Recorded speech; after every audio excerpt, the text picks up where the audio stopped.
selecting of Kotschy too, and hexatonal ensemble is conductor, composer, and guitarist by the Max Brandt ensemble. Well, and we will hear, I think, some new composition, new works from you, and I'm very excited to listen to them. Yeah, thank you. Thank you for this introduction. We're very happy to be here. So, David and myself, we want to present some new works of mine. I wrote in the last years, all following a special motto. It's about spectral chords in the approximation of 31 EDO. So, and I created a kind of a machine that generates chord progressions that go through all possible transpositions in 31. It's related to the so-called constant structure technique, known from jazz harmony. We take only one structure and then find any possible inversion of this one structure at any position. So, first, as an introduction, these are the instruments we use in the ensemble. It's about 31, although we have some different concepts that we follow in terms of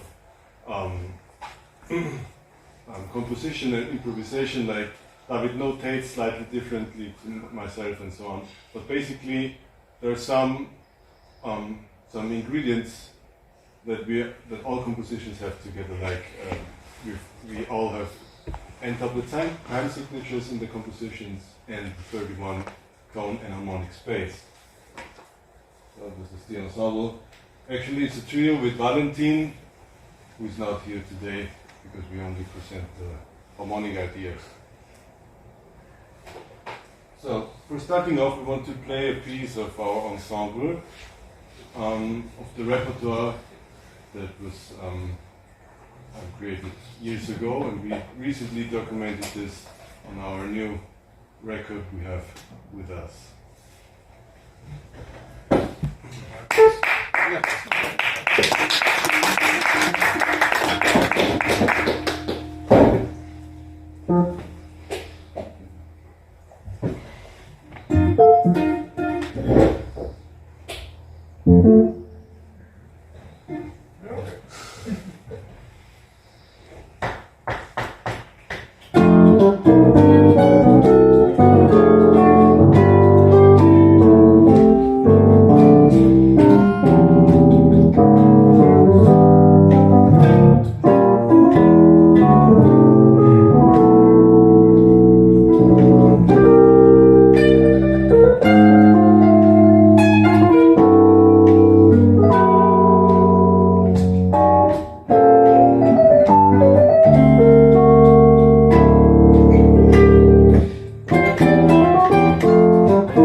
Actually 3 years ago, I wanted to, as I mentioned, to work on new spectral composition techniques.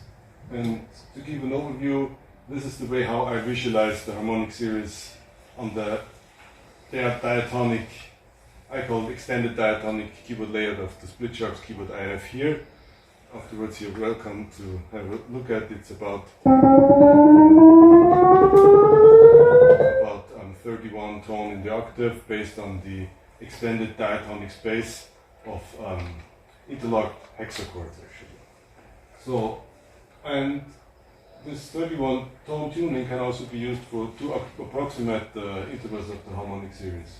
So what you see here is not the functional intervals are very well visually displayed actually, but every note, that's the advantage of this way of notating, is has a distinct enharmonic and diatonic identity, so to say. So the augmented sixth, for instance, here is the harmonic seventh.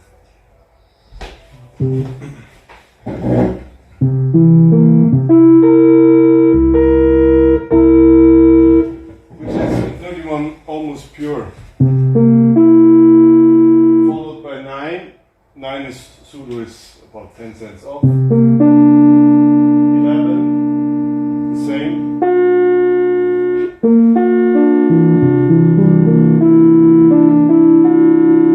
So 11, that's the G double flat. And then the 13 is the G double sharp.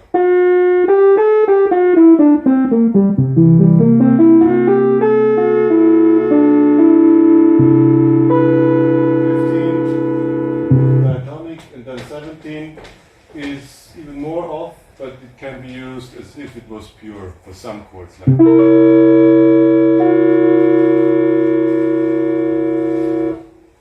17 followed by 19 and then 21.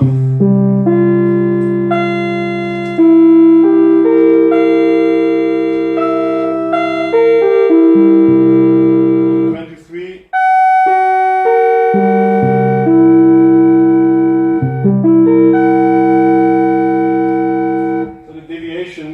I visualized by the parts of the comma, because this comma, the syntonic comma, the division of the syntonic comma is the base of mean-tone temperament, which is the base of 31, and it's the base of how I visualize 31, because there are several methods, as we saw in this piece of David. He uses quarter tone accidentials and so on, which is also a way to visualize 31. In my compositions, it's always about flats, sharps, double flats, and double sharps. So for the piece I want to demonstrate, the new piece we have been working on the last weeks, 35, the last one, is also important because it's the harmonic seventh and then the major third.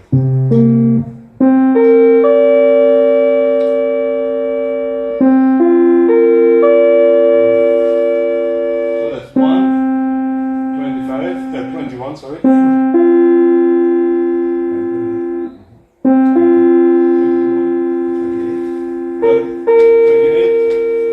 and 35.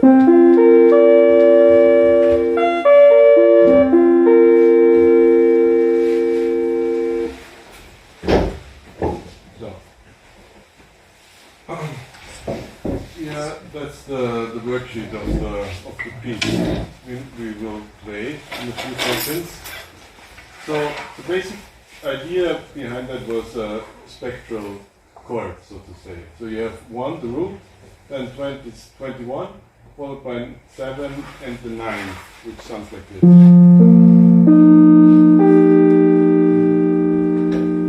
And the bass note is the 5th. And then, as I said before, it's about the constant structure technique. Find all possible inversions of this chord and different starting points. But not only in this intonation, but with a slight change. You can see in the second, the second chord. There is no 9, but 35. So it's the difference of 36 or 35 actually. Either having the 9 or 35, which is the major third of the harmonic seven.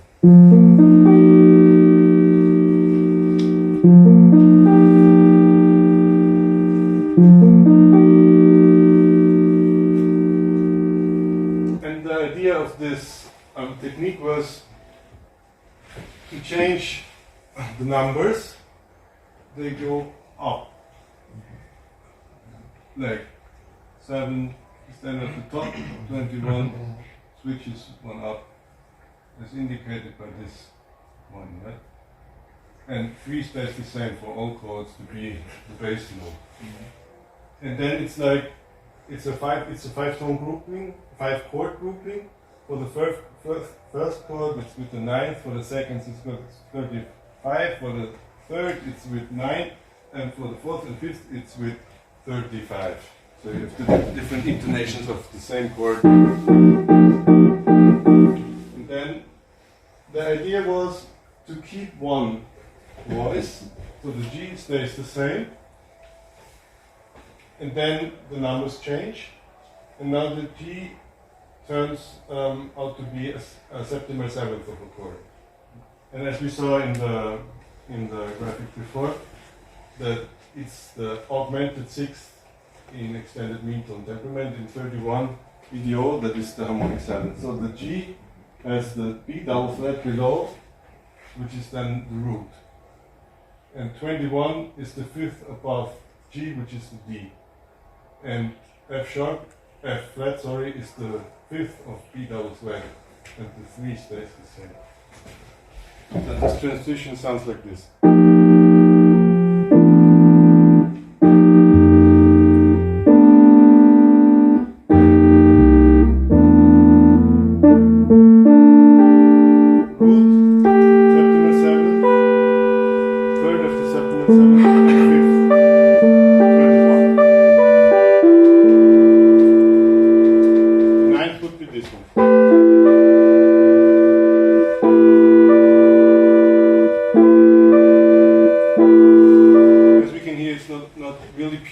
Because the fifths in 31 and in mean tone are.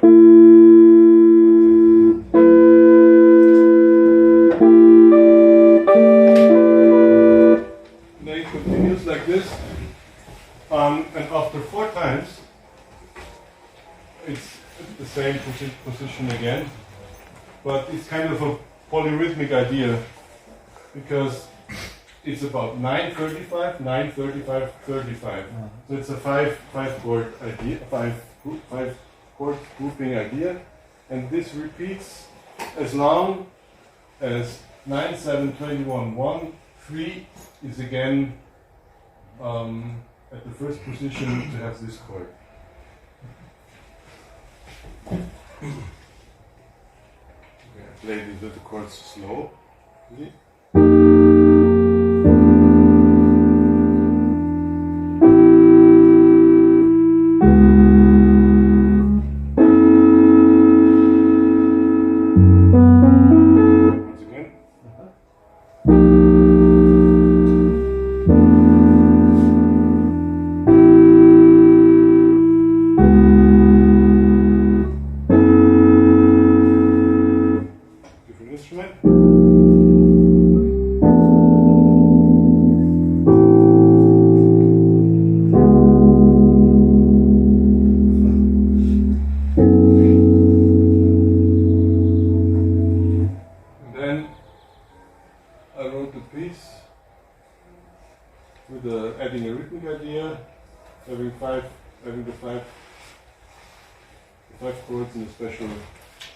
Forming a special pattern, and then going in more detail with 31 with the time sequence, but it's 31, so it's according to the growth sequence of Fibonacci. With the intro, and we are now going to play the intro and the first 2 bars of this piece.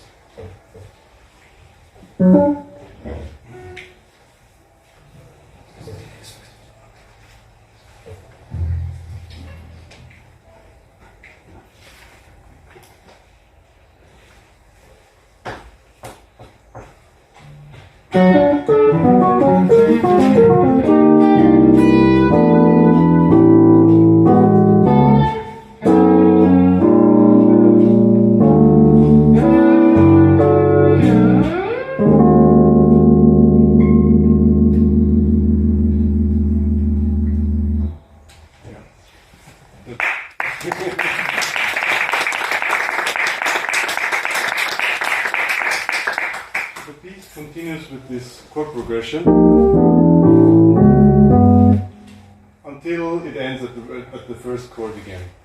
So until every position of 31 is played once. So it's all possible inversions within 31 equal. And the melody on top first was, I composed this using improvisational techniques as well. It's about, I was improvising the melody without having the exact chords I would use afterwards, just to have the movement and the quality of a breathing melody over this chord progression.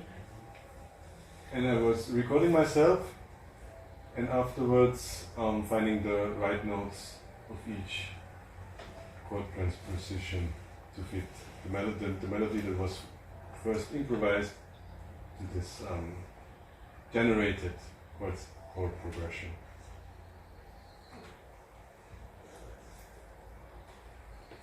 Okay, sorry for this one.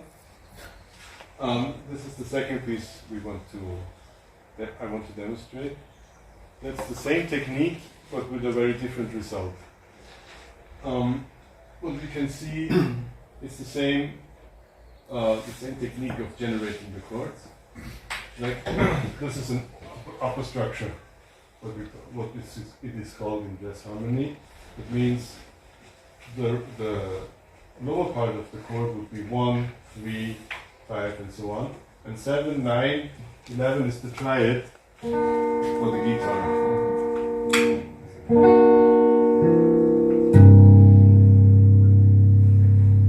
In position of B flat, E double flat, and F sharp, which is the harmonic 7, 9, and 11 for the root of this chord. So in D double flat, the B flat is the harmonic 7, and the pure third, 5 to 4, is F flat. The third is A double flat because it's the fifth of D double flat. And then for 9 and 11, the E double flat is the 9, and 11 F sharp.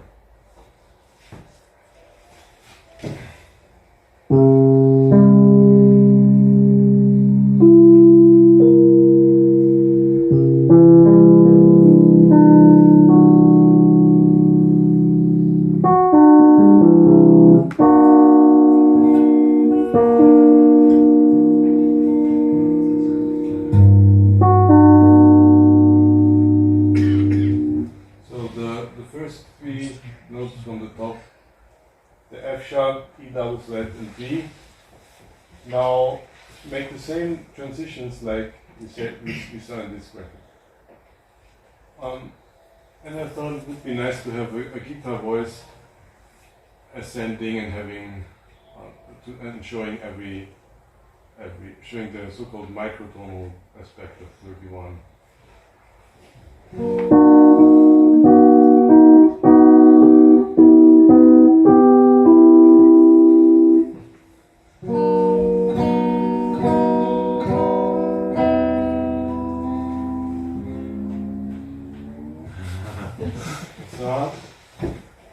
And for this, this generating number idea was giving if the E double flat raises to D sharp, then the new chord is spectrally interpreted. So the B flat is then 1, D sharp is 21, and F sharp is 25. And this again repeats after 3 times. So here it's again 7, 9, and 11. And this 9 chords repeat as long as so far until they reach this chord again, through all possible inversions in 31. So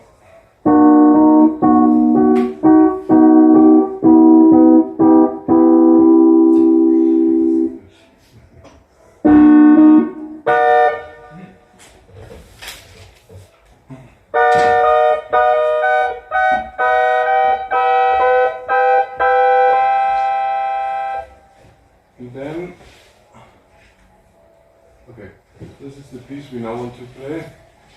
Again, it's formally it's the same same structure like insult we had before.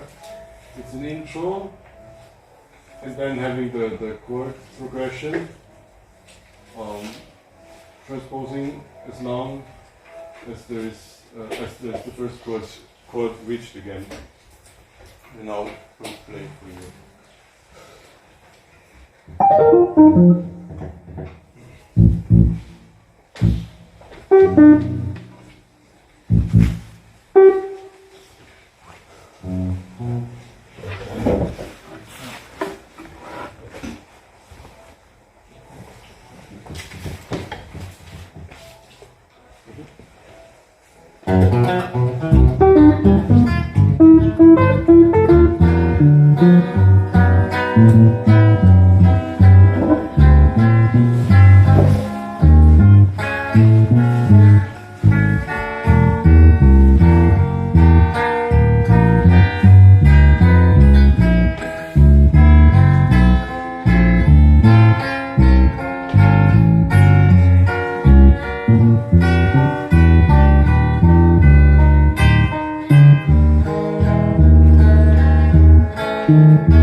Something different.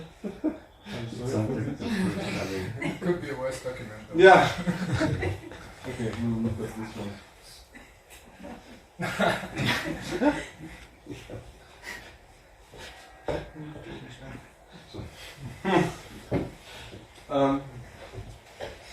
Okay. So we're almost finished. As a last piece, we want to play a piece of our repertoire we've already played and recorded on our CD. Thank you.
Is in progress, but I'm sure that there are questions to you in the audience. David, how the hell do you improvise in 31? How does your brain work? How do your fingers work? Yeah, there's some techniques you can follow. First one is diatonically. So finding fingerings for each diatonic position and then transpose it. Like as I said, 31 is perfectly explainable through the idea of interlocked hexachords and tetrachords. So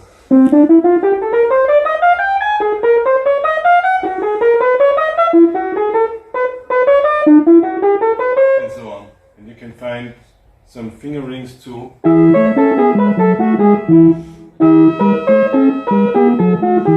on. You should turn the table 180 degrees. You find some mottos you can follow, and then including techniques of jazz harmony and so on, but not only of improvising with chords coming from hexachord theory. And the other one is fingerings for the symmetric scales, maybe like the chromatic scale. Means something completely different than in 12 tone, of course, and the diatonic half step, and then you can find some patterns to work on. So what I'm really asking, of course, is that you perform all the time in 12 equal. You have a new album out in 12 equal, but when you're sitting at that keyboard, are you just thinking about shades of those normal, or have you completely transcended and your brain is now 31? A mixture of both. Yeah. So it's about, sometimes when I sit again at this keyboard, it's about thinking in a different way, because at the piano you can think of different things. Mm-hmm. Yeah. In this case, it's about thinking of the fingering more because it's newer. But David has a different issue because they all look alike. Your keyboard is not. Actually, yes. So I would say that's an advantage, but most of the people say not. Yeah. Because you can't shift a chord like this, having the same chord somewhere else. It's about completely changing the fingering. Yeah. G sharp major feels totally different than A flat major. And so having the microtonal aspect and the enharmonic shifts is kind of a very special fingering exercise, because it's not so obvious to change the pitch. But essentially it's the same as the world of 12. Guitarists have always had a homogeneous fingerboard. Right, actually. And you always have the fingering for A is different than A flat. We know this. Yeah. Yes, actually yes. So you have transcended. You're in the 31st dimension. In a way, yes, but also this keyboard afterwards I can show. It's afterwards, yeah. There's some double sharps and double flat positions. I'll record it for the. Yeah. It's not going from left to right if you want to have the ascending note. It's they're located behind. Yeah. So at the 12-tone keyboard, it's very obvious to have the pitches in the ascending and descending directions. But in this case, yes and no, because it doesn't follow the pitch, the ascending and descending pitch idea. It's not the microtonal layout. It's about the yes, as I said, interlocked tetrachords. So the first row of black keys is sharp, flat, sharp, sharp, flat, and then the second one is the inversion. So but the sharp is the flatter intonation, and the sharp, no, the other way around. The sharp is the flatter intonation, and the flat is the sharper intonation. So, which means white key, first row, second row. But from D it's exactly inverted. It's second row, first row. So that's a thing that's totally different to the piano, actually. Yeah. Well, what about a Janko keyboard? Yes. It's nice, but it's completely different to the idea of this one, because I want to learn it and play to play and not look at it. To be able not to not look at it. Of course. Yes, with all isomorphic keyboards this doesn't work. Yeah. Bravo. The haptic idea, yeah.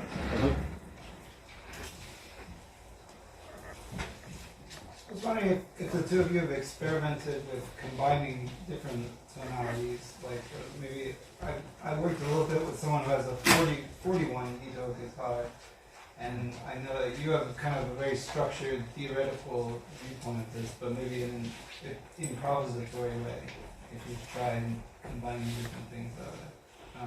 Well, actually, the last piece we played has this approach initially, because it was initially a 7-limit just intonation tuning mixed with 31 equally tempered guitar. And there were a few of those ideas. And I suppose we're going to do this kind of idea in the future also, because I just finished one guitar with Holger Hahn's fingerboard, which I'm going to do a 13-limit tuning on. So this would be a 13-limit just intonation with 31 Claviton. So actually with just intonation we did a mixing approach. Also with quarter comma mean tone. Yeah. One of Georg's pieces, one of the first we played, was a quarter comma mean tone keyboard with 31 tone guitar, which is actually very close, of course, but some pitches had to be intonated on the guitar. But not as drastically as 31 and 41. Yeah. Yeah. Just one second. Yeah, I want to ask, thank you for the amazing presentation. And I remember that even 4 years ago when I was here, and maybe I have asked the same question. And when, of course, I can follow what you make in 31, but I'm totally lost when I see your rhythmical notations. And maybe can you comment that? So the rhythmical notation, as I mentioned at the beginning, all compositions have together that they're based on n-tuplet time signatures, so we call it.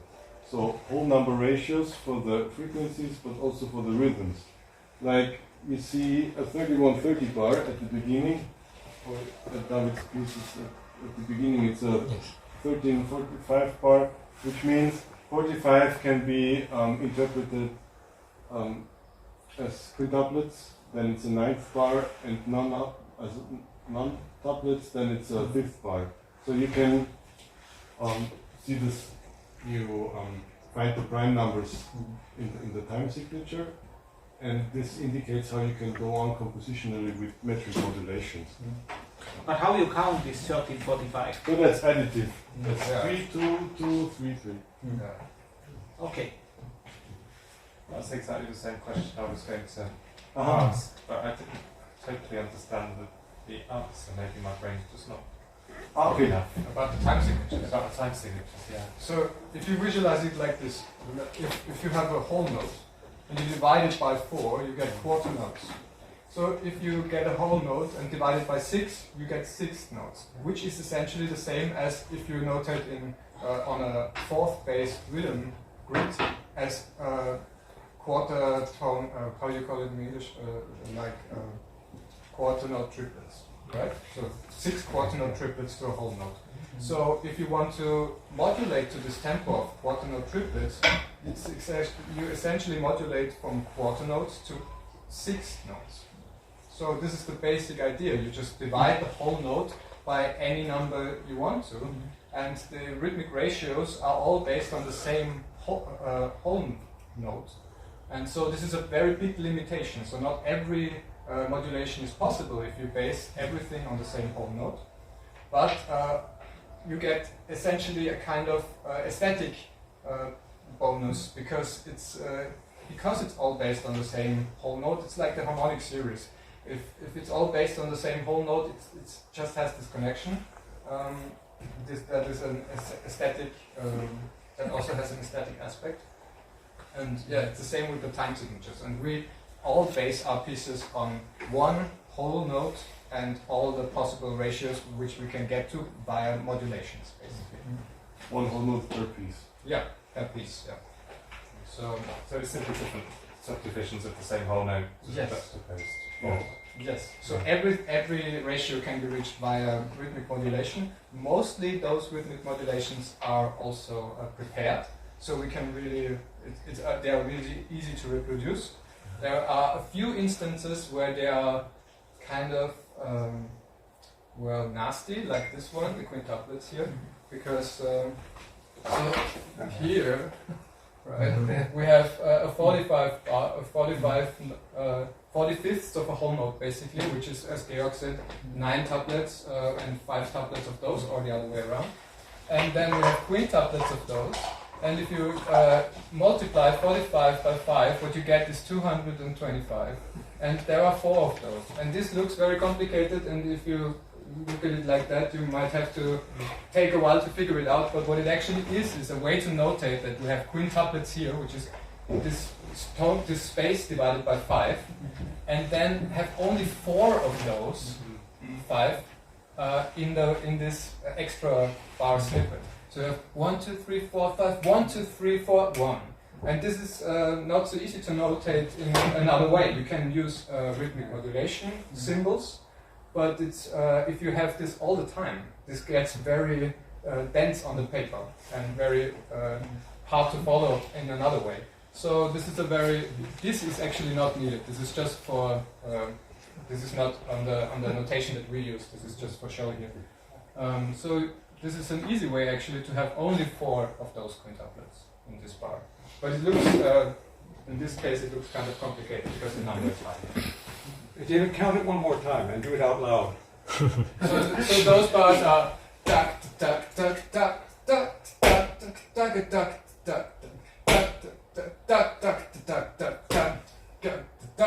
duck. So in this case you have 1, 2, 3, 4, 5, 1, 2, 3, 4, 1. All right. 1, 2, 3, 4, 1, 2, 3, 4, 5, 1, 2, 3, 4, 1. Right. 4, 5, 4 of this. 1, 2, 3, 4. 1, 2, 3, 4, 5. 1, 2, 3, 4, 1. Yeah. For incomplete tuplets. Yeah. Yeah, this is the problem. Is it like this that in the first bar, if I count it classically, I would write 30 seconds. Yes. Yeah, but then you define the 30 seconds symbol is 1 divided by 45 rhythmical value. Is that? So, as far as I can speak for this composition, 45 is necessary to notate because afterwards there is a quintuplet modulation. Yeah. And we want to have this tempo to be the starting point and then slowing down by the ratio of 5 to 4 rhythmically. Yeah. It slows down to quarter notes by the middle of the theme, basically. Yeah, so okay. To start at this tempo and slow down to the quarter notes, which are very slow actually, it's necessary to start at 45, so we can get to this quarter note in the middle of the part. Otherwise, you have to make changes in tempo, of course. If you write it at 30 seconds, then. Yes, that's also another way. But the thing about just tempo changes is that they are we could actually notate everything in just changing tempo and notate in 16th notes basically. But the thing is, it's very hard to reproduce to just have this many tempo changes and always play 3 people at the same time, the same kind of it's tempo. hard to see the relationship. Right? Yeah, that's the thing. And if it's all rhythmical metric modulations, and especially prepared metric modulations, that's much easier to reproduce and also a different aesthetic. Yeah. Thank you very much. Thank you. Are there any questions? I think we could discuss afterwards. Yes, I just wanted to clarify, did I understand you correctly that every downbeat of every measure is basically happening at the same amount of time, but it's split up into different kind of tuplets and smaller durations within it? Not really. The thing is, the tempo of the whole note stays the same, and all these rhythms are metrically related to that whole note, but not every bar is one whole note. Every bar can have any length. So 13/45 is not a whole note. That's so 45/45 is a whole note. Yes, that is true. So in this case, no, the measures can have different lengths. Yeah. The idea is to have different tempos connected, but based all on the same base tempo. Yeah. And it's a limitation for composing because you can't go anywhere, and you need to be aware of the starting point of the tempo. That's right. You can define a starting point, and then have a very strict limitation where you can go with the tempos up or down with the speed. So can I understand your meter notation as your meter notation indicates includes the meaning of the metronome, right? It includes a relation, a possible relation to other time signatures. The metronome is not indicated. Yes. Because in the second row there is the whole note 10 BPM. That means you can calculate how much then 45 is. Yeah, it's easy to calculate. It's just 10 times 45 in this case. Then you know the metric, the 32nd notes of this bar. Because 10 is easy to count in this case, so you have 450 BPM as the 32nd note of that. The 45 notes. The 45 note, which is the 32nd note. Looking like. How do you call this? Like biting? Beating, right? Yeah, so all numbers that are between 1 and 2, there is no, but between 2 and 4 look like 2. Like half notes. Between 4 and 8 look like quarter notes. Between 8 and 16 they look like 8 notes. Between 16 and 32 they look like 16 notes. And of course between 32 and 64 they look like 32. Yes, that's why it's notated this way with 45. I think we can think that like a tablet what is not written. Yeah. Yes. So the tablet. And you can notate incomplete tuplets. Yeah, that's the thing. That's exactly. Yeah. That's the thing. Because if it was a tuplet, we could only have 45 basically, or 9, or something that is divisible by 45. But in this case, 13 is not possible in a tuplet over the whole note, because it's not a ratio that you can divide 45 by. Yeah. And 16225, 16225 is therefore an unnotated nested duplex. Yes. Yeah, you could think of it this way. In this case, it's just 4 quintuplets in the same tempo as the quintuplets before that, which are 5, of course. So, yeah. But you can think of it as like 9. Yeah,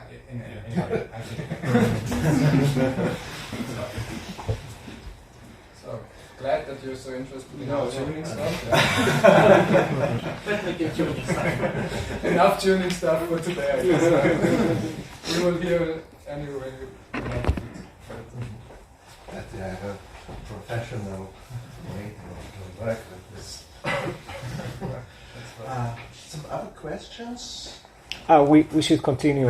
Yes, if you. So, thank you very much.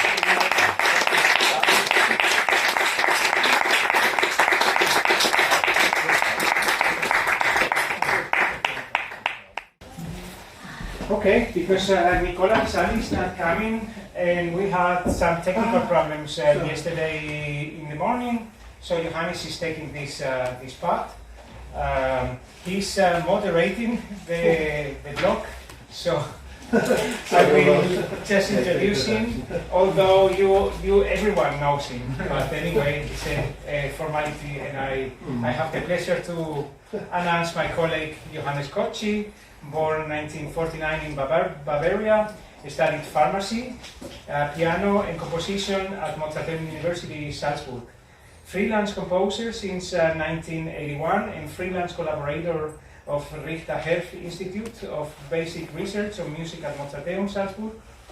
He initiated the Heidelberg Nature Tone Symposium at 1989 and 1991, and the International Symposium Oriental-Occidental Accord in Salzburg in 2007. Owner of the International Arithmetic Music Society. You're not. Sorry, I just. Owner of the US and European patent for the nature tone keyboard. From 1998 to 2009, chairman of the International Arithmetic Music Society. Actually, it's currently it's vice president. Okay, but always on the board. One of the vice presidents. In addition to that, he was chairman of the Chamber Music Festival Musiktage Monze between 2013 and 2019. Now vice president and author of the chapter Mikrotöne Music in the Austrian Encyclopedia of Music. Please welcome Johannes Kotschy.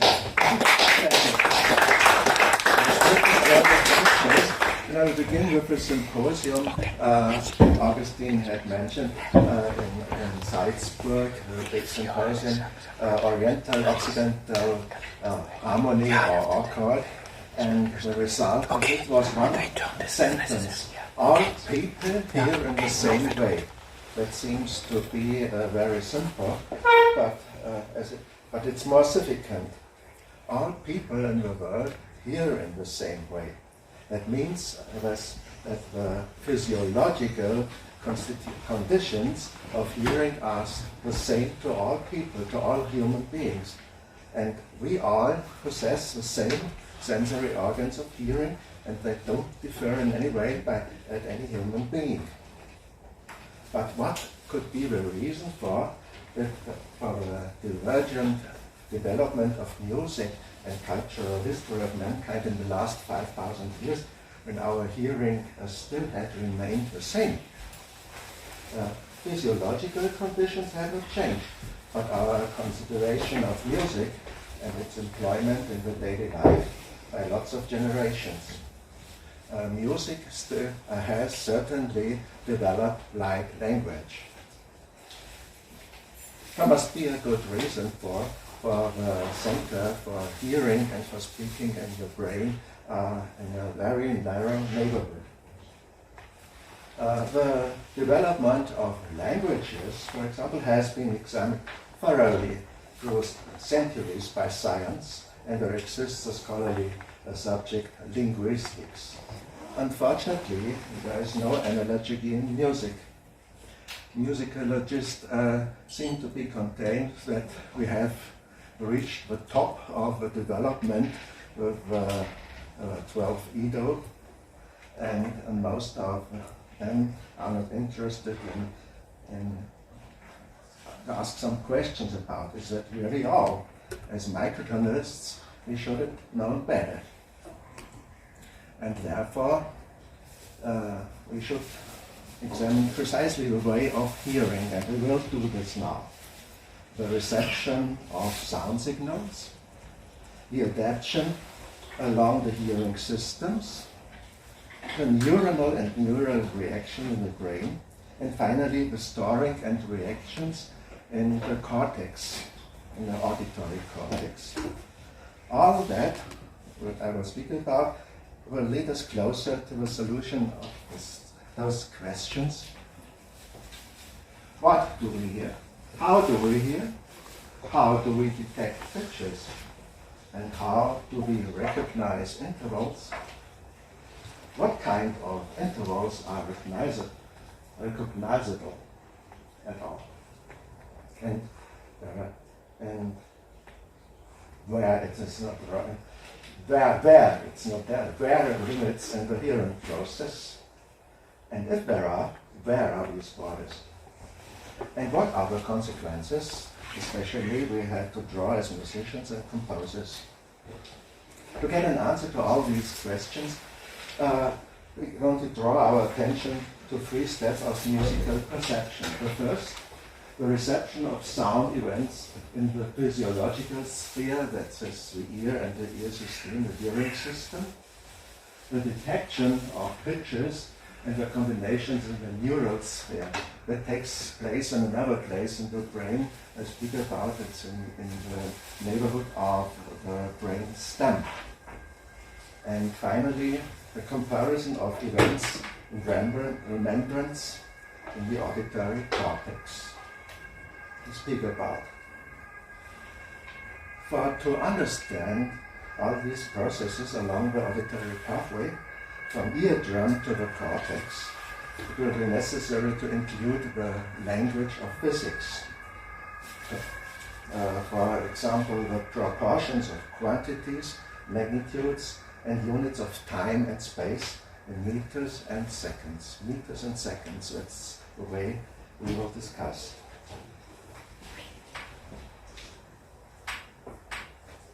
First, the physics conditions. You know that the sound wave is a longitudinal wave where the oscillation takes place from and only around one point to and fro in these directions, and the particle itself doesn't move, but the movement itself goes on and spreads out in this direction and as we have an oscillation in the same direction, it's called longitudinal, opposite to this electromagnetic wave, where the oscillation is in an angle against an right angle to the spreading out of a wave.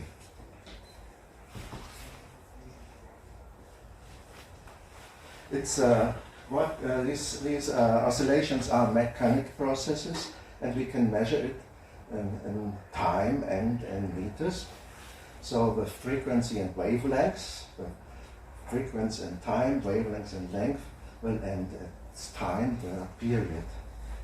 And we also can measure the amplitude of oscillation, and from that may conclude the volume of a sound and even its pressure. Imagine the size of such waves. The very low waves, low frequencies, like here this F here. That's one. That's the tone of the organ pipe in Royal Albert Hall. This has a length of 15 meters, and there is one wavelength of a deep F, subcontra F. You see here the subcontra A, and this has a length of 12 meters. When you come up to our tone A here, with 440 hertz, it has the length of the wave will be 77 centimeters. That's like that perhaps. And the highest notes are very small. So this, for example, this A on the piano has a length of 19 centimeters. It's not, but the thing with here, our organ we hear, has only a length of 3.2 centimeters. That's the basilar membrane in the cochlea. And you see here, that's a distance of 2 centimeters. And in the cochlea it's rolled up and takes place such only 1 centimeter.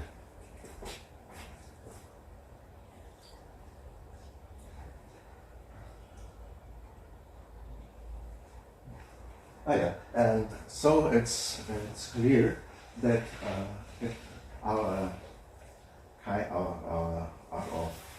hearing cannot depend on length. Well, length is too much; it's too big for our ears, but it depends on time. So that it's important not the length but the durance of such a wave. And that's the period. One swinging period is one series curve. And so the time can be accepted by our hearing, and not the length, not space measures, but the time. And this makes an effect, an electric effect afterwards, that can be transported by the nerves. We will speak later on about that. So, chronological functions are the most important for our ear. And time is a standard for all sequences of the electric stimuli in the nerve system. The representation of the pitches in our basilar membrane. We will go the way of hearing. You see here the ear and the entrance of the ear. And here you certainly know that's the eardrum here. And there are three very fine bones here called hammer, anvil, and stirrup. And this organ, these bones are very small and tiny. One has a weight of 1 milligram only, so that 1,000 of these bones have a weight of 1 gram only.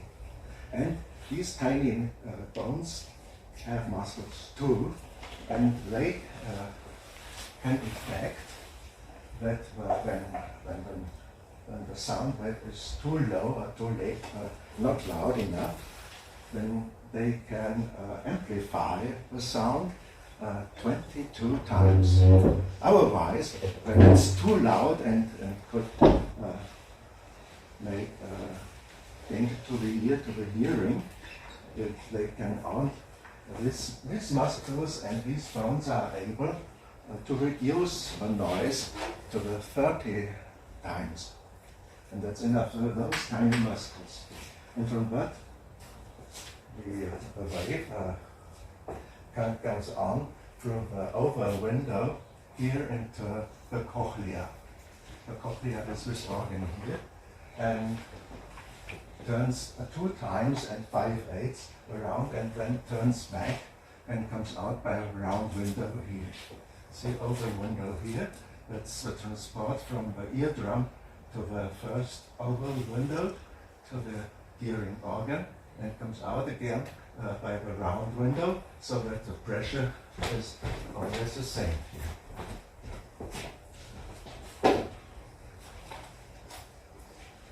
The cochlea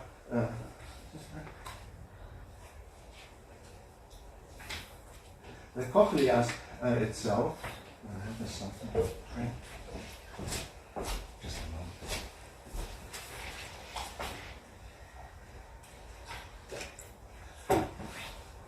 The cochlea resembles a snake shell, and with 2 windings, that's a cross section across the cochlea, and you will see the windings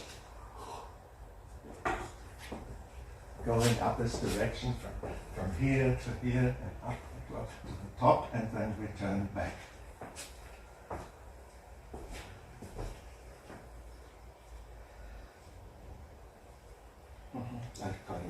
If we have a more precise view of the inner of the cochlea scales, we will discover a third scale here. There are 2 big holes here, cavities here. That's the one leads to the equilibrium organ, the vestibulum, it's called vestibulum. And this leads to the tympanic cavity of the ear, that are big holes filled with perilympha. And here you see a third cavity here, a small one, and it's filled with the endolympha and belongs to the organ that contains the elements of our hearing. Here you see it in the bright, in the big. Okay. And it's covered with 2 membranes here. This is the so-called basilar membrane, and this small one is the Meissner membrane. It's filled with the endolymph, and outside here is the perilymph, outside here. And there is a electric difference of 0.08 volt. It's a small tension, but it's very important for the transport of electric signals. This third scale contains the cortic organ. And the cortic organ, that's the main instrument we use for hearing. That's only these cells here. And but it takes the length of the whole cochlea, 3.2 centimeters.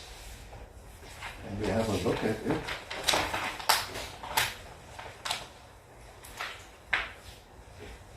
That's all we are hearing with. That's the basilar membrane, well, the original length of the basilar membrane in our cochlea in the ear. That's all. And here is a cross section, and we see here the most important hair cells that are very sensitive to pick up the oscillation coming in wave. So there are 3 outer hair cells here, 1 to 3, and opposite to them an inner hair cell. And that's a cross section, and we'll see an original here. Here you see the 3 outer hair cells here, and here the other hair cells, the inner hair cells.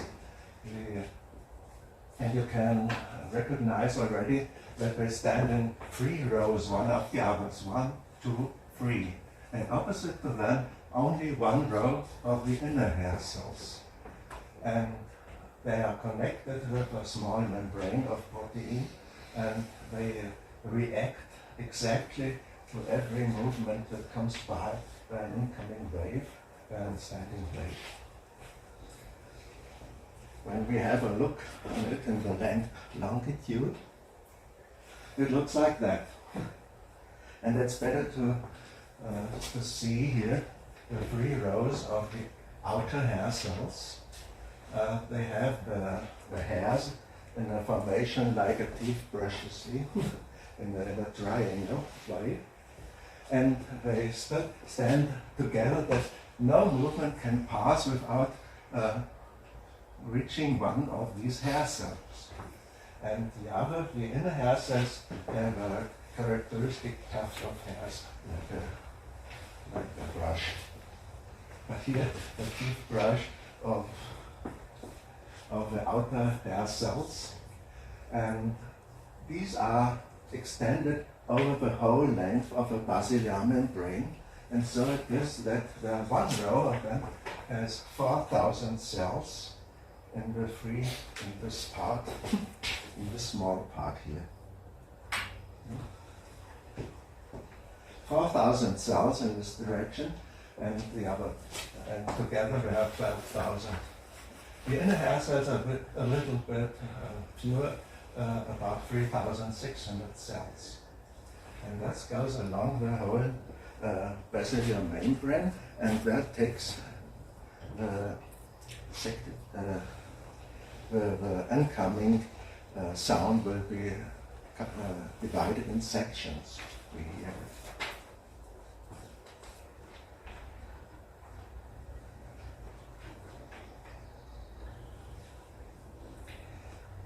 Yes, you have seen it, yeah. Okay.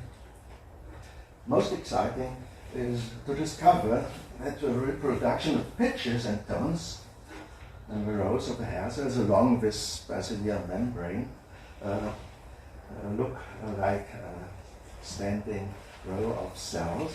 And if we unroll these cochlea and isolate the inner scale, the scala media, and we will have a result like that.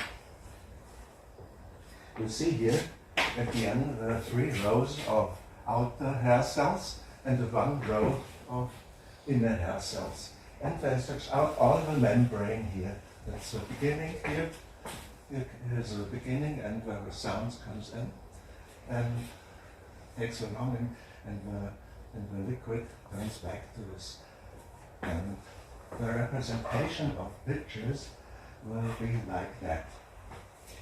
And so it's possible to say in what place, in what section of the cochlea we can hear what kind of pitches. And it's depends too from the sound velocity. For at the beginning very high pitches, and in the ending the very low pitches. And this depends from the liquid in the Sallisean membrane. For the outside, the velocity of sound in the air, you know, is 340 meters per second, and when it goes over to a liquid, it will be in the beginning of the Sallisean membrane here with only 100 meters per second. But on the end, it's only 1 meter per second. So the incoming wave will be stopped on its way, and this makes that we hear the high pitches first, and at the end the low pitches, so that an incoming tone would sound like that. That's one sound coming in.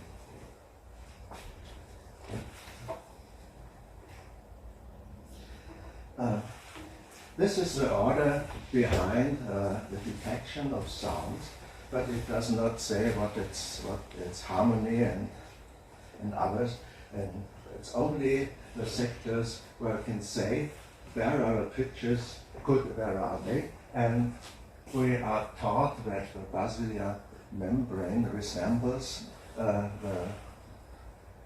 same arrangement as the keys of a piano, but that's not right. It's no linear function.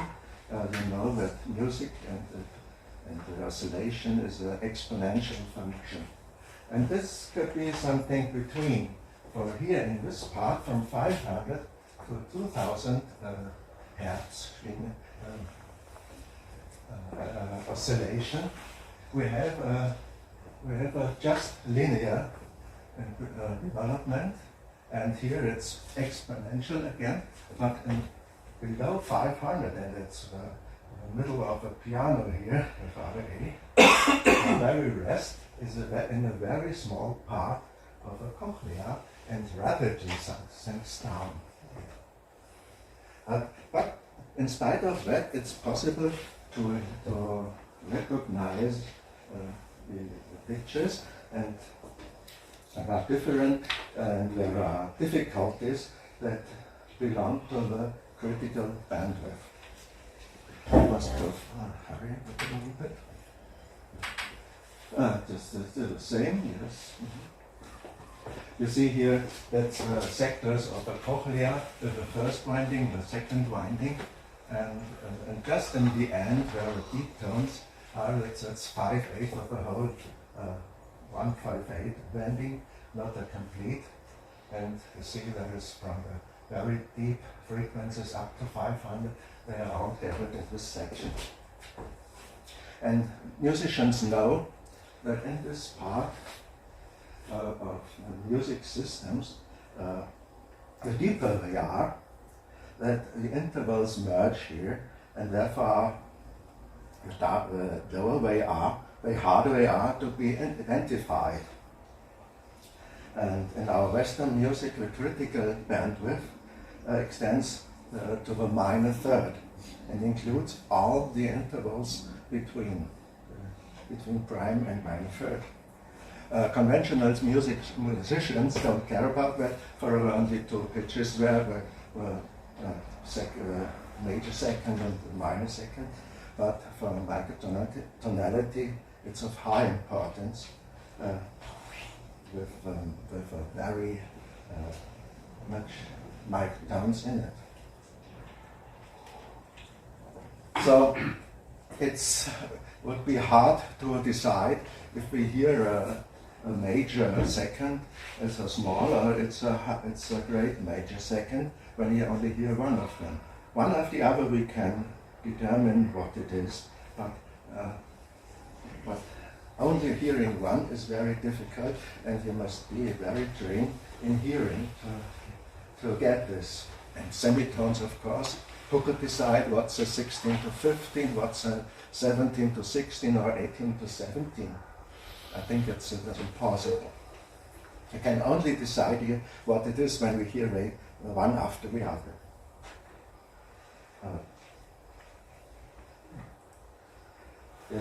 You see, it's not surprising that the phenomena of a critical bandwidth depends on the structure of our hearing systems. Every hair cell we have seen is connected.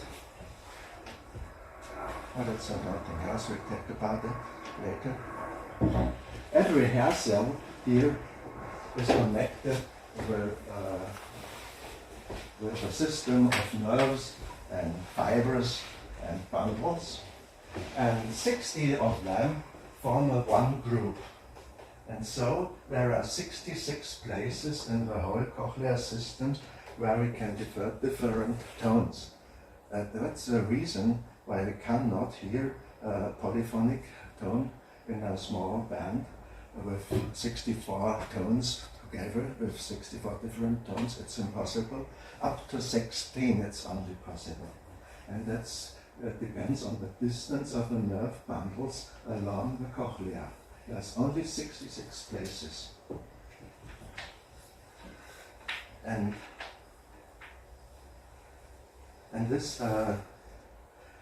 this arrangement guarantees that the different simulations, if they come together to the same point, may not appear in the same group of cells, for only one information in this group can be sent to the brain cortex. This is called, from the auditory nerve to the cortex, the afferent way, and otherwise the cortex can send informations back to the hair cells, that's a green line here, informations from the cortex to the cells again, and this is necessary for our experience when we learn intervals. They can act in these hair cells so that there's a to and fro of impressions to the cells and to make the right informations.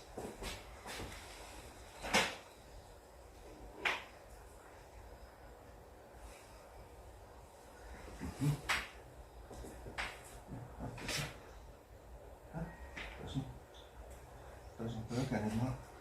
What should we do? The next picture. The next picture. This one? Ah, fine. Fine. Okay. And you have seen in the first part where the deep tones are, they are very small together, so that are only few sections to pick up the information of the pitch height, and so it makes that in the deep tones the intervals are not too clear, and the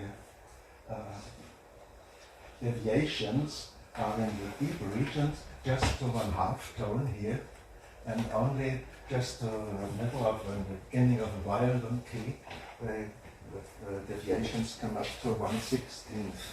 But in deep regions, we won't decide, for example, do we hear, we can try it on the piano, can we hear in the deep regions a major chord or a minor chord? We cannot differ. For our brain, our system to hear is not able to define major or minor third. For the difference for the deviation is just 1/2 tone, 39 cents. And here even 1/3 tone. How to decide if it's a minor third or a major third. And nature has prepared for that a very fine system.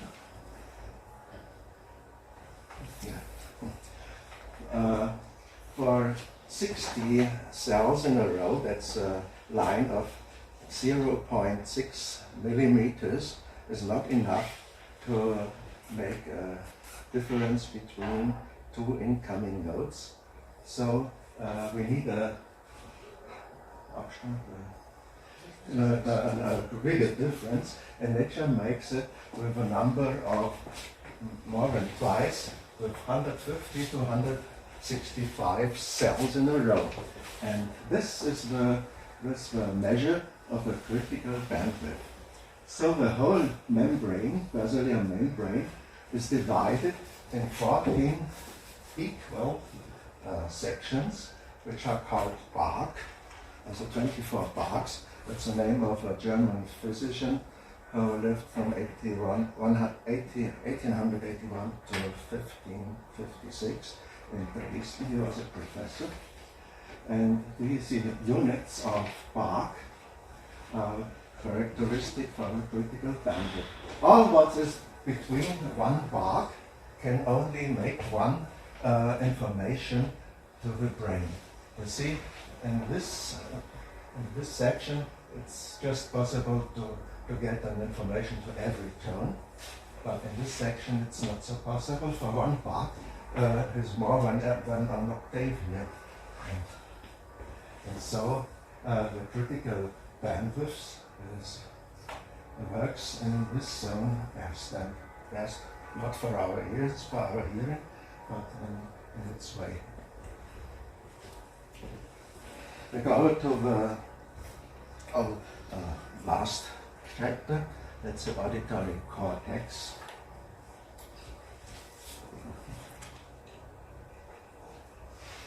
We have seen our way of hearing here, and the cochlea here, and from the nerves, that's the auditory nerves. The number of cells increases rapidly on its way to the brain. And so we know we have 3 rows of inner hair cells and 3 rows of outer hair cells and 1 row of inner hair cells, about 3,600. And on the way to the brain, on the auditory nerve, about 90,000 here, and the olive in the brain here, there are about 400,000 already, 400,000 cells. The colliculus inferior, this part, that's 4 hills on the brain stem, is very important for our hearing. For in this place, the neurons produce a sound of 2,500 hertz, and that's a swinging period of 0.4 milliseconds, as 1,000th of a second, 0.4 milliseconds. And this is a pitch you can hear on the piano. It's the highest E flat. And this tone is well known. Perhaps you will know it already when you are in a very alone with you and in thoughts, and you are very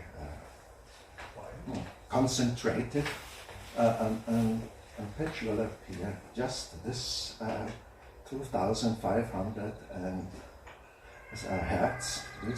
This pitch you will hear in most silence, deep silence, or in concentration or meditation. This tone will appear, and when you compare it with a piano, it will be the E flat. Stories to tell about it, it's not the time now, perhaps later on.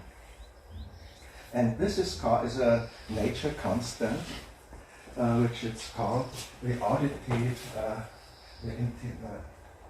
intrinsic auditory constant.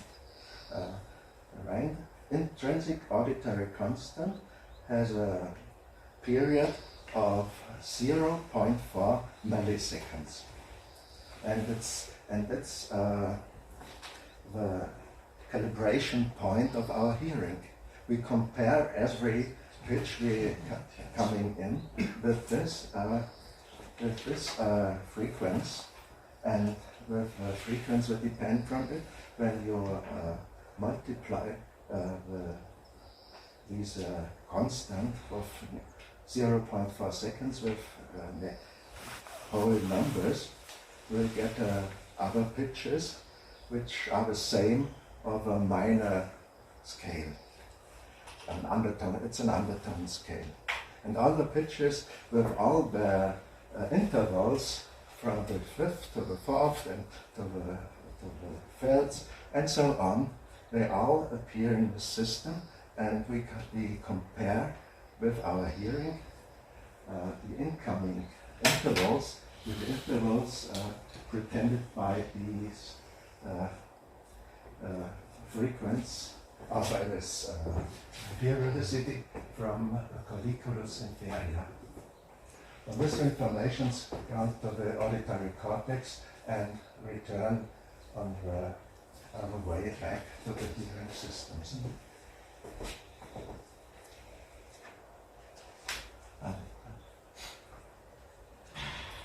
And you're very reassured that our cortex itself is very simple to that.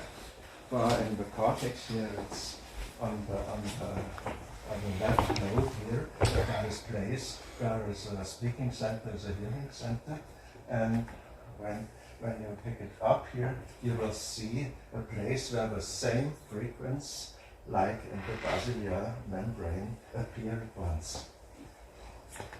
So the cortex is not so complicated as we have a hearing system. And I spoke about the comparison of the periodicity, that's the most important thing. But at last, yes, I'll show you.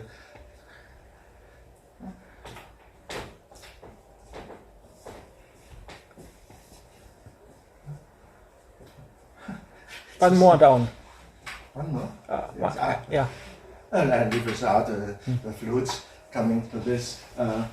Here you see again a system of our basilar membrane, and here the frequencies, and it's not the right I wanted to show. Doesn't work. Arrow up. Huh? Pfeil nach oben. Fine, now it's Pfeil nach oben geht nach oben. Okay, yeah, that's right now. I was in the wrong direction. Well, the basilar membrane, how it works, with its arcs here, with the section of critical bandwidth. When two pitches arrive in the same section, the basilar membrane can only send one signal. And for example, in the interval of minus second, already here, 16 to 15, two of these pitches will appear in the same section of the basilar membrane, so only one can be performed. And the same in the second and the third. So you can see in this graph that our brain, that our ear, is not able to transport an interval of 16 to 15. It's too small. And this happens to all microtonal steps, smaller than 16 to 15. It's really catastrophic. But there are other intervals that belong to microtonality, like the erratic third and neutral third. No, yes, with 11 to 9. Here see that the first pitch is just up to the third, over to the third harmony. They have no connection together in the same sector. This begins only with the fifth and the fourth here. And so the most important harmonies won't disturb one another. So this interval will be recognized by our hearing and even by the cortex, what you have learned. And the last example, the 7 to 5, you see, it's much just better now.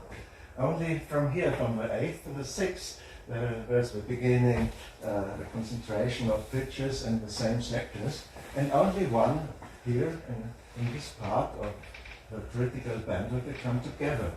Here, the seventh of a fifth and the fifths of a seventh have the same pitch here, and they don't disturb each other, so that 7 to 5 must be an interval we can recognize very well.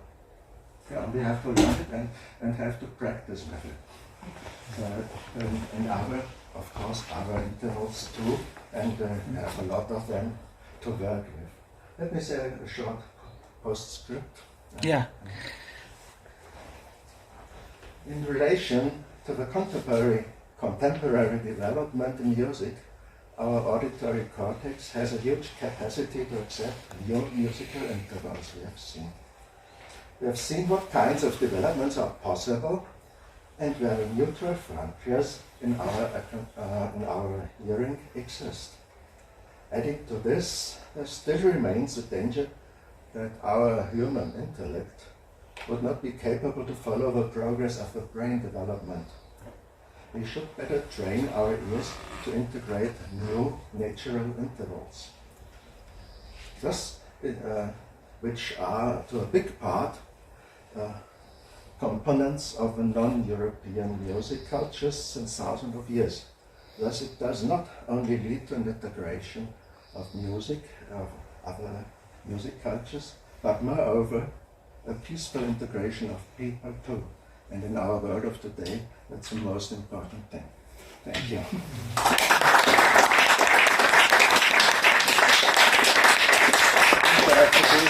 Any questions, and I'll try. So we are a little bit over time, so maybe 1 or 2 or not more than three questions, I think.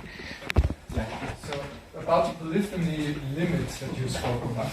So does this mean that you cannot hear a lot of different pitches and differentiate them from one another the lower you go, basically? Or does it mean that some intervals just are a beating instead of an interval? Of course, some of them.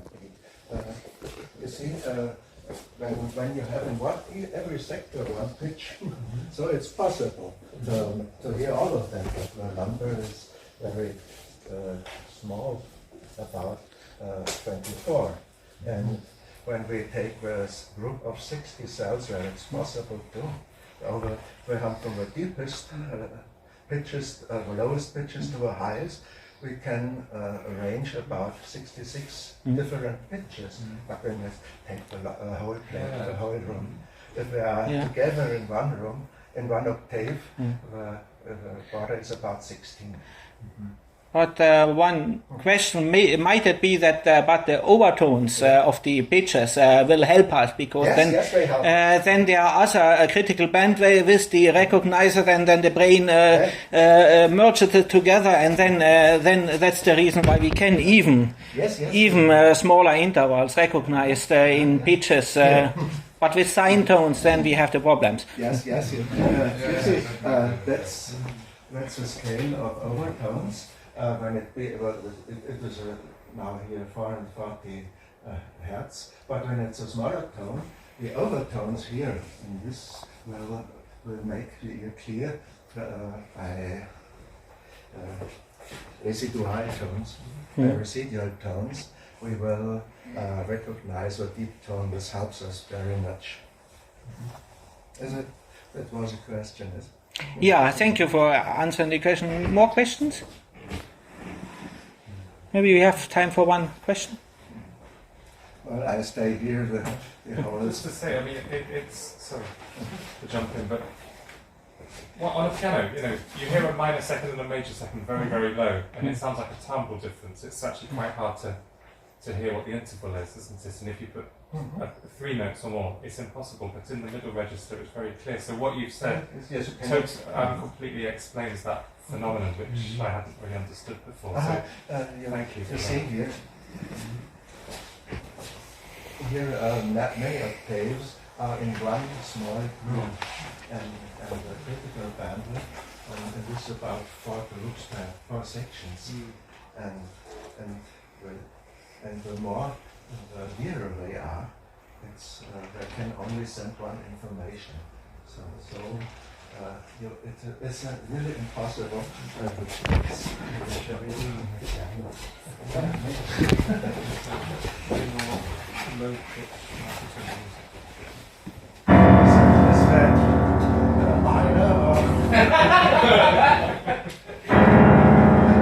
Major. That's major. That's major, and that's minor. Nobody can. Like cluster, and that's the reason why we should not compose clusters in the deep regions. Of course, nobody can use that. It's only noise when we make. Oh, color. Yeah. Maybe we should compose more in this region so that we can see the mistakes. Because usually the lower registers, all the overtones, also we have the bilateral membranes that can catch those. So probably that can give the sources for us to identify those intervals. What? Like that? That is basically like only frequencies that like sinusoidal. Yeah. But when we play in the piano, what we hear is not just two frequencies, but the all the overtones. Yeah, overtones. And then the sphere on the region here, they make the same that they it's not a sound. It's really Maybe I recommend that if you do the same thing with a pipe organ, with an 16-foot stop, what has mostly very sign-like chamber. If you put if you play that in the pedal register, you don't differentiate anything, or you listen only to the beating, or boop boop boop boop boop boop boop. Yeah, because again in this series region, of course, and the beating by neighbored tones, even the beating will appear in the higher overtones. Yeah, of course, and the higher overtones about from the 32nd to the 64th, they all are in the region of that. So we have only one little region where we can work with. So I think Johnny Reinhardt would protest as he tells he can hear 128 different pitches. Perhaps that's trained, yes, but intervals of I think perhaps 150. 25 to 121, nobody can. Okay, now. Thank you. And,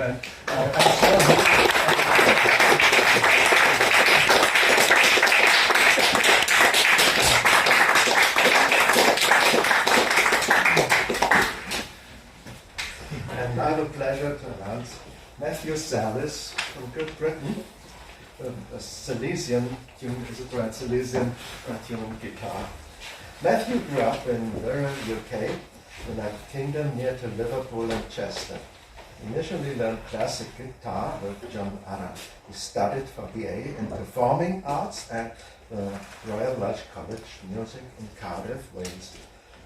He specialized in classical guitar studying with John Mills and had master classes with Carlos Bonelli, Neil Smith and John Williams. He graduated with honor and studied for an MA in composition at Huddersfield University. After receiving an MA with merit, Matthew began a career as a concert classical guitarist performing private and public recitals throughout the United Kingdom and Europe. Thank you for coming, and I'm glad to have you here. Shall I start? Thank you. So basically this talk is a theoretical and hopefully a practical demonstration of how to realise an alternative tuning system on just a standard guitar. So we saw at the start of this session that you can get a guitar with modified frets or movable frets. That's the other possibility. Imagine you showed that piece to a performing guitar player and said you have to get a new guitar basically. Might not go down quite so well, so what I'm going to show you today is how you can compose with a classical guitar or in fact any guitar in any tuning system, basically using open strings and overtones. But I always think it's good if you get into penetration, because earlier on David was talking about the piece by Froberger, where you've sort of got a contrast of pitch within the triad, within the harmony, to do with the microtonality. Because from my point of view, that's the real downside of equal temperament tuning, modern equal temperament tuning, that every triad essentially sounds the same as every other triad, so like E flat major would sound no different to E major, etc. But once you get into microtonality, then you get not only the contrast of harmony, but also that contrast of tuning between the actual chords, if you follow what I mean. Also, Jonathan's talk, because to me microtonality it's also about timbre as much as it is about tuning. So if I can demonstrate later on that with like in my system of Pythagorean tuning, you get standing waves within the string, and in the guitar body you just don't get it in equal temperament tuning. So very musical expression, I just say it sounds nicer to the ear, essentially. Maybe from what the last talk was saying, the ear can just pick up those overtones X amount more easily, so they just sound more pleasing to the perception system. Okay, so this is Jason Noble, who's a Canadian composer. I think he's better known for his compositions than his dress sense, to be honest. And yeah, so basically he wrote a piece called Shadow Prism with a classical guitar, and this piece uses exclusively open strings and harmonics, and the music makes use of scordatura to give two open string chords, E flat major and A major in just intonation. And Shadow Prism, he uses open strings and harmonics to produce a pure tuning, unadulterated by the fretting system of equal temperament tuning. When I took part in the 21st Guitar Conference, I actually ended up online because of the pandemic, I had a performance of Shadow Prism, and that gave me the idea that I could use a similar approach to compose a classical guitar piece, what I called Sallisean tuning. And as with Shadow Prism, this would be just open strings and harmonics. So Sallisean tuning, it's a slightly tongue-in-cheek noun. It's just like an extension of Pythagorean. So the tuning system is a modified Pythagorean tuning system in which no attempt is made to temper the octaves. It gives a pure tuning system which is possible to modulate to different key areas but maintain well-sounding harmony. So that's why that's of interest to me, because I'm sort of interested in post-tonality, as it were, on the use of triads. So if I can get a tuning system where you can go into more remote key areas but stay in tune, that's what I was trying to achieve. I'd like to talk briefly about the tetractys, because Pythagoras and his school, the number 10 was like a sacred spiritual number. It's a triangular number made up of 1 plus 2 plus 3 plus 4, which hopefully you can see on the diagram. The tetractys, it also gives you the intervals that you need to make a musical scale. Probably explains why Greek modes are tetrachordal. It's 2 to 1 would give you the octave, 3 to 2 the fifth, and 4 to 3 would give you the fourth. So we see in the tetractys, that would just be the number 1 to 2, 2 to 3, 3 to 4. Pythagorean interval, that has the form of 2 to the power of A times 3 to the power of B divided by 3 to the power of C times 3 to the power of D. A, B, C and D are integers or 0. So an example would be perfect fifth, 3 to the power of 1 over 2 to the power of 1. And the major second would be 3 squared over 2 cubed. So there's a chart with the Pythagorean intervals. And this is what I use to produce this tuning system called Sallisean tuning. See, the Pythagorean major third causes problems for people. So just intonation would be 80 over 64. The Pythagorean third is slightly sharper. But I'm happy to accept that because as you modulate, you don't end up in bad tuning if you accept the Pythagorean third, although there might be people who want to disagree later on. So in Sallisean tuning, no attempt is made to temper the octaves. The Pythagorean intervals from the minor second to perfect fifth are applied to a generating pitch. Then the pitch of perfect fifth above that generating pitch is then used as the next base frequency, and the process is repeated to produce the scale. And I decided to use a tuning of A at 432, not because of the resonance of the Earth's natural frequency, but because 432 is 2 to the power of 4 times 3 to the power of 3, which if you remember from the Pythagorean intervals, that's quite a Pythagorean pitch as the base frequency. So here's a chart of a couple of octaves of the Sallisean tuning. Because being guitar biased, I wanted to come up with a system where you could tune a guitar. What our reason was, if you start from F, that gives you the least amount of fret realignment.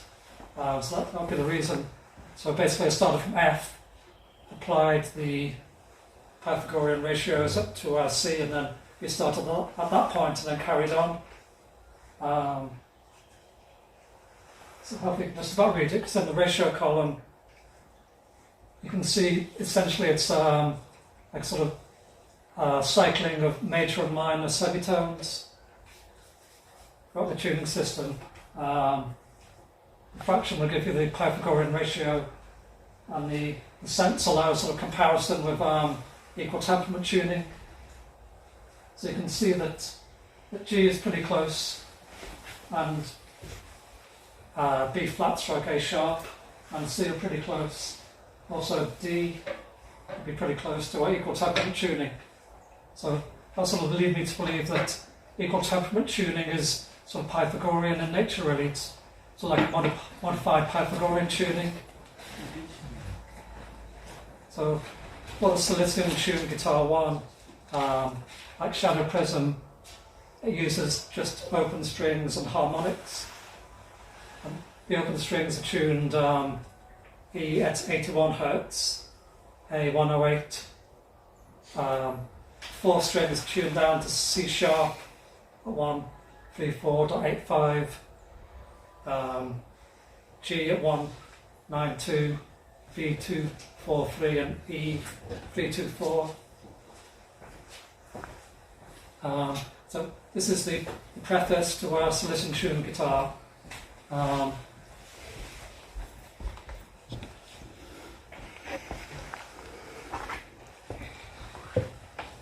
So tuning the guitar in that way and using open strings and harmonics allows an exploration of Sallisean tuning. So the open strings and the harmonics will be very close to the required pitches.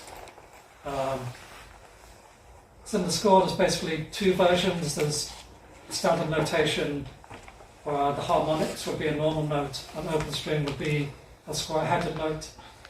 But I also included tablature version, so it's so much easier to see where the harmonic is on the open string.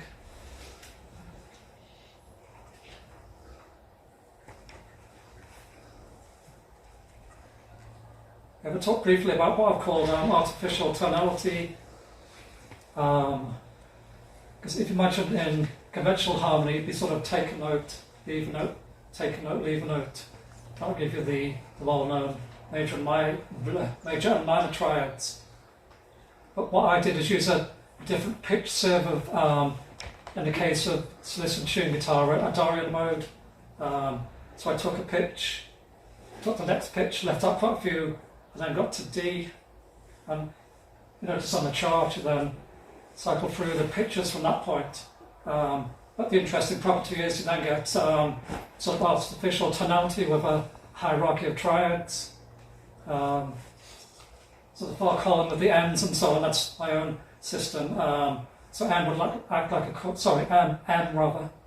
M for mother would act like a chord 1, N would be like chord 2 and so on. So you get a sort of alternative set of triads to conventional tonality. On the diagram you can see the first section, the triads that we used. And that's basically a Dorian mode starting on E. The second section sort of modulates to a natural minor scale starting on B.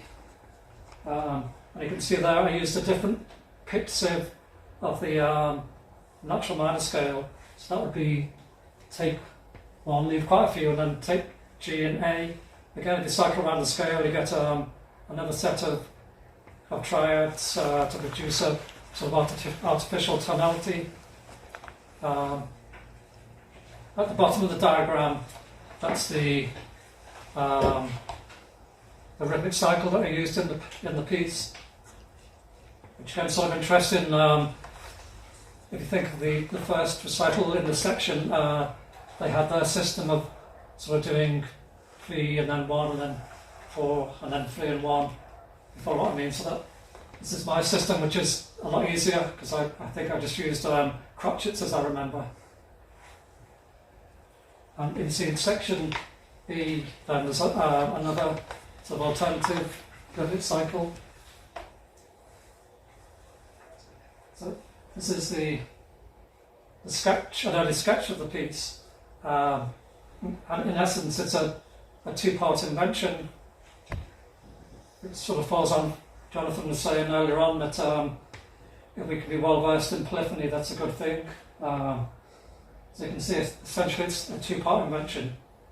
And if you notice at rehearsal mark C, that's the start of the second section. So then B is the fundamental note, so it represents like a sort of change in tonality. And this is the first page of the score. So you can see the conventional notation is on the top. So what you find is not every guitar player will be comfortable with tablature. So it's necessary to include the conventional notation. Underneath the conventional notation is the tablature, and essentially the bottom line is the top string of the guitar. This guitarist will sort of thinking upside down. So that'll be string 6, and so it'll go up. And the numbers, that tells you what harmonic to play, and note would be the open string.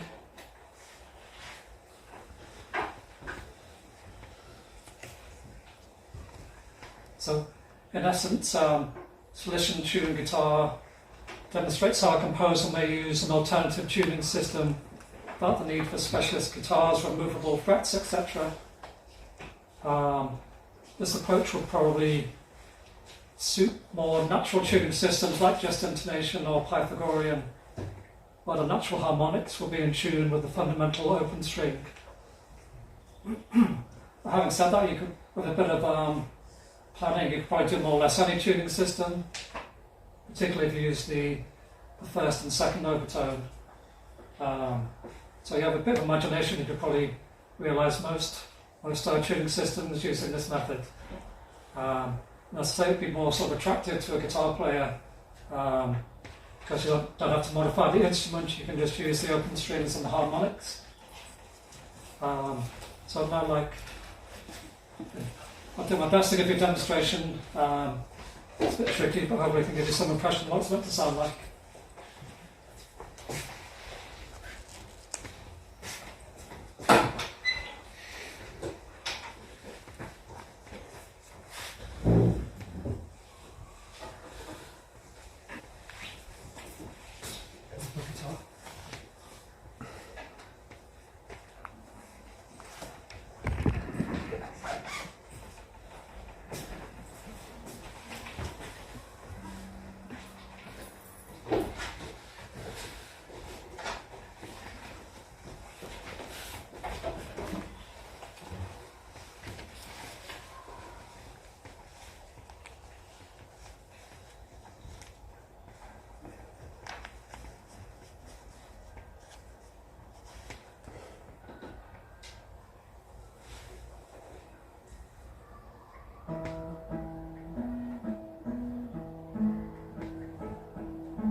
C sharp, G, B, E.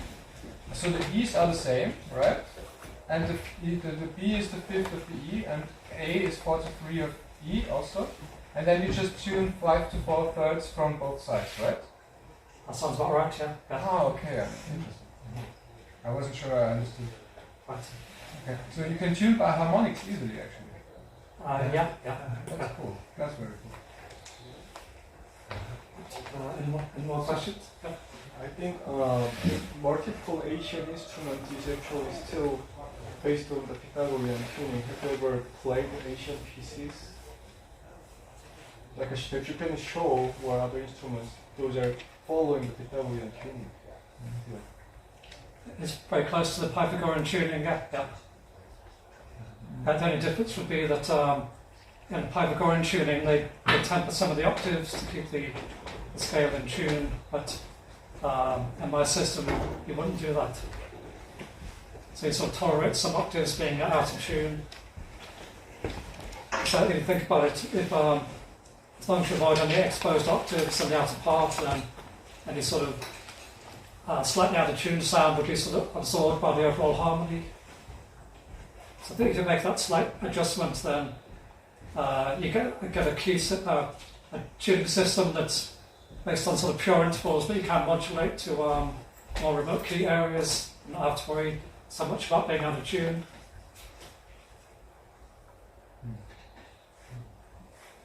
Sorry, would it be possible to hear the open strings? Yeah. It just because what we heard, it just sounded in tune. Yeah.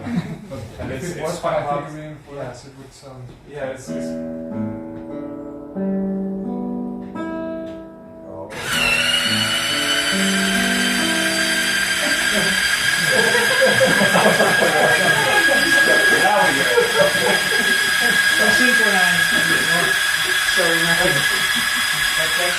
That's not the tune, but that doesn't have a C sharp. Wow, that's strange. Strange. That's just. Perhaps I slightly locked at the tuning system. I guess that's the trouble borrowing out of someone's guitar. But yeah,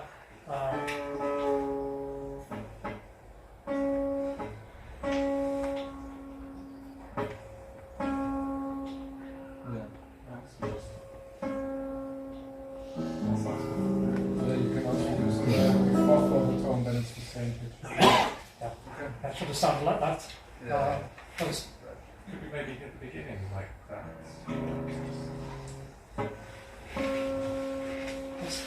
That's quite short to play again, maybe if you like, with the correct tuning.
I like it that this kind of playing underlines the intimate character of the guitar.